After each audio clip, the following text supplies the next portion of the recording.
Hello, Assalamu alaikum, and very good evening to all of you. You are watching your Shahid Sir's channel, Shahid Sir's Education Point. So today we are going to take one more interesting topic from the statistics portion from your syllabus, that is unit number 4. So here we go without wasting your time. तो कल हमने start किया था भाई, मैंने आपको बोला था कि स्टैटिस्टिक्स जो है it's of two types. One is descriptive statistics, another is what, inferential statistics. तो हमने ऑलरेडी पढ़ा. तो आज हम क्या सिंपल सी हम अब elaborate नहीं करेंगे यहाँ पे, because we have already elaborated this. One is called descriptive statistics. I am writing short DS, तो you can better understand. ये कल का ही लेक्चर है. And another is called inferential statistics. Right, ठीक है. So in descriptive statistics, what you are going to do, you are going to collect the data, summarize the data, organize the data, etc. And after describing the data, you have to draw the inferences. That means you have to conclude. Okay. Now coming to the descriptive statistics, again I have categorized this into two types. One is the measures of central tendency.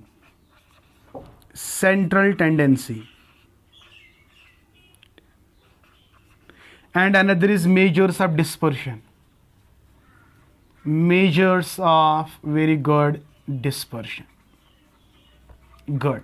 Dispersion का दूसरा नाम भी मैंने बताया था, that was called as variability और scatterness. ये सब हमने ऑलरेडी पढ़ा. तो आज हम क्या उठाने वाले हैं? Central tendency. So here we go.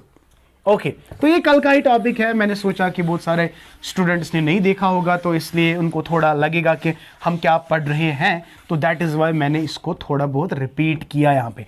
तो चलते बेटा, आज हमारा जो टॉपिक है that is measures of central tendency. देखिए बेटा, हम यहां पे एक ग्राफ बनाएंगे. उस ग्राफ से आपको दोनों चीजें समझ आएंगी, स्कैटरनेस भी समझ आएगा और सेंट्रल टेंडेंसी भी. स्टैटिस्टिक्स में आपको एक कर्व पढ़नी है, curve that is called normal probability curve. Very good. यहां इस तरह it's actually a bell shaped curve like this. Yes, it's a bell shaped curve. Okay my dear, it's a bell shaped curve. It is bell shaped curve. हाँ, so this is what we called as normal probability curve. इसको bell shaped curve भी कहा जाता है. यहां पे मुझे क्या सिखाना है? Measures of central tendency. Score को जब हम जमा करते हैं, इसमें इस स्कोर में कितनी टेंडेंसी है कि वो सेंटर में जमा हो जाए. The tendency of the score to centralize. आपको पता होगा ना, जब हम किसी चीज को जमा करते तो मैक्सिमम पोर्शन बीच में आता है और थोड़ा बहुत जो स्कैटर होता है. तो वो स्कोर जो इस लाइन से डिविएट हो गया दैट इज कॉल्ड स्कैटर, और जो बीच में जमा हो गया that is called central value. That's called what? Central value. So nice of you. तो दो चीजें आपको याद रखनी है. ये जो सेंट्रलाइज जो यहां पे मैंने पीकडनेस दिखाया, तो this value is called central value, और जो स्कैटर हुआ है this is called dispersion. Dispersion का मीन्स फैल जाना. तो कितना स्कोर फैल गया सेंट्रल वैल्यू से, कितना स्कोर फैल गया, तो इसको हम कहते हैं स्कैटरनेस. और कितना जमा हो गया, जमा हो गया, that is called the central value. The score की टेंडेंसी होती है टू सेंट्रलाइज, दैट इज, अगर उनको हम मेजर करेंगे तो that's called measures of central tendency.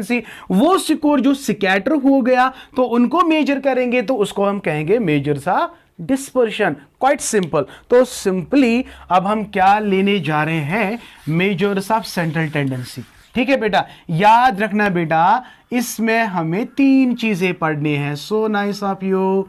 So measures of directly exam में आएगा, एंट्रेंस में भी आ सकता है, आपके अभी फाइनल ईयर एग्जाम में आ सकता है. ठीक है बेटा. तो सबसे पहले इसमें इंक्लूड हो जाता है mean. So in measures of central tendency we have 3 measures. One is the mean, very good. Another is median. शाबाश, median, and third one is mode. ये अगर किसी को इकोनॉमिक्स है बेटा या साइकोलॉजी है उनको पता होगा, ठीक है। जो मीन है it is denoted by X and bar, median simply M से डिनोट किया जाता है, and mode is denoted as Z.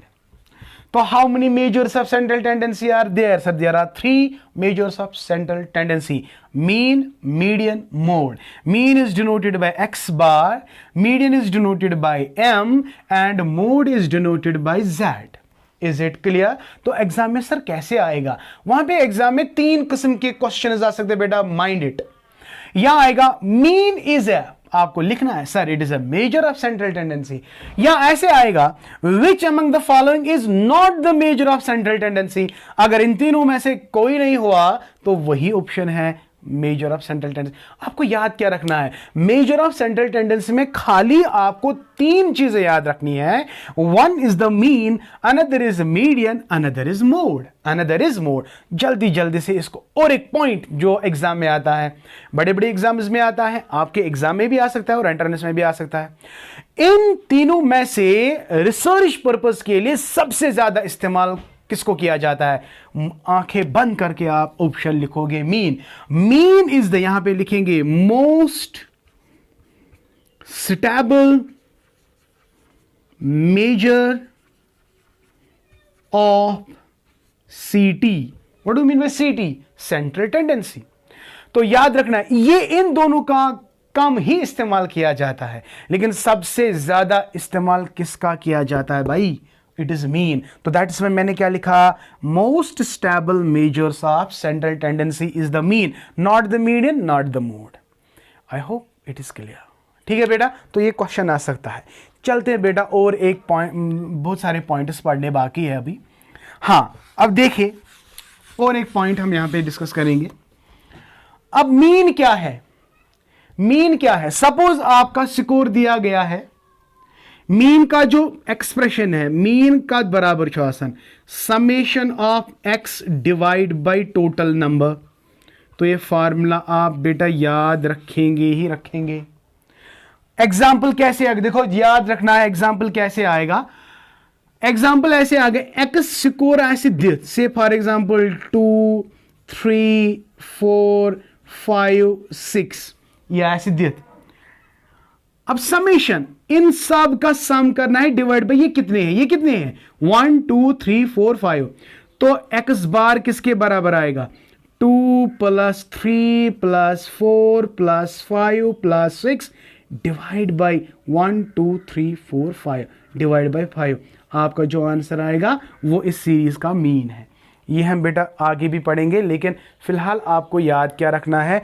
Mean को हम कैसे कैलकुलेट करेंगे? Mean is equal to the sum of X, X is the given score divide by total number of score. This is the formula for the mean, this is the formula for the mean. Okay, चलते बेटा दूसरा point. ये आप लोग लिख सकते हैं या वीडियो को पॉज कर सकते हो और आप अपना जो काम है अच्छी तरह से कर सकते हो।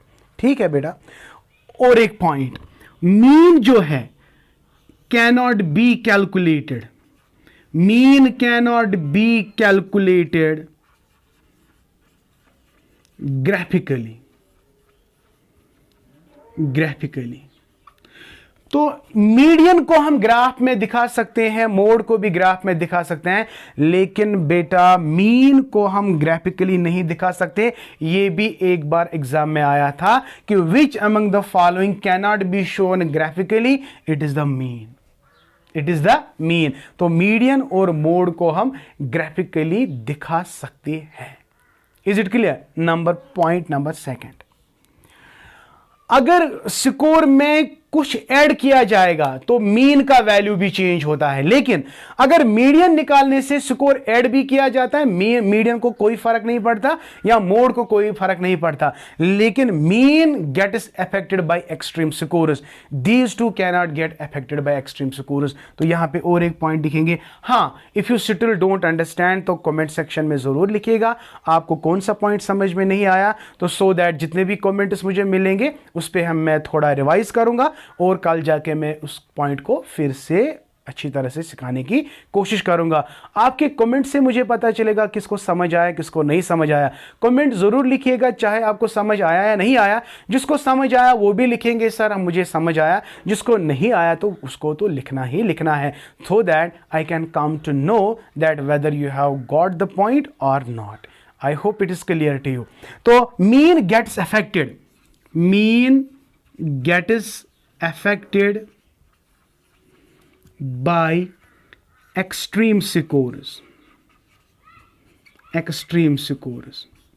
तो ये एक्सट्रीम स्कोर से इफेक्ट नहीं होता है और ना ही मोड इफेक्ट होता है। तो मीन के लिए इतने पॉइंट्स काफ़ी है आपके एग्जाम के लिए। अगर इतने पॉइंट्स आपने याद रखे तो दैट्स गुड फॉर यू। तो इसके बगैर एग्जाम में तो सवाल ही पैदा नहीं होगा कि इसके बगैर कोई चीज़ वो मतलब पूछेंगे। तो जितना भी पूछेंगे ना यही क्वेश्चन पूछेंगे।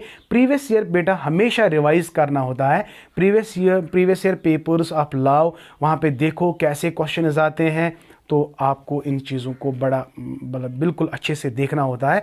दैट इज़ वाई कि मैं बार बार कहता हूँ कि ये क्वेश्चन एंट्रेंस में आ गया, ये क्वेश्चन आपके वो है ना, बार बार मैं कहता हूँ। क्यों? बिकॉज इसका एक मकसद है, जितना आप प्रीवियस ईयर पेपर चेक करोगे उतना ज़्यादा आपको मज़ा आएगा। I hope it is clear to you. Mean के बारे में बस इतना ही, मीन के बारे में बस इतना ही, ठीक है। तो मुझे लगता है कि आज का लेक्चर यहाँ पे हम एंड करेंगे, because I have so money my work is pending, so I'm taking leave. Sorry for the short video today. Inshallah tomorrow I will cover the median portion as well as the mode portion very quickly. We will finish this chapter within 2-3 days inshallah, and इन जो भी मैं पढ़ाऊंगा इंशाल्लाह इसके बगैर exam में तो chance ही नहीं है कि वो कोई क्वेश्चन ऐसा होगा जो आपने ना पढ़ा होगा। Sit with your Shahid sir and enjoy with your Shahid sir. And if you are new to my channel you can subscribe my channel, you can share my channel, and as well as you can comment whether you are really enjoying the Shahid Sir class or not. Okay my dear, and once again do subscribe my channel and share. Thank you. Stay blessed and keep always learning. Thank you. Khuda Hafiz.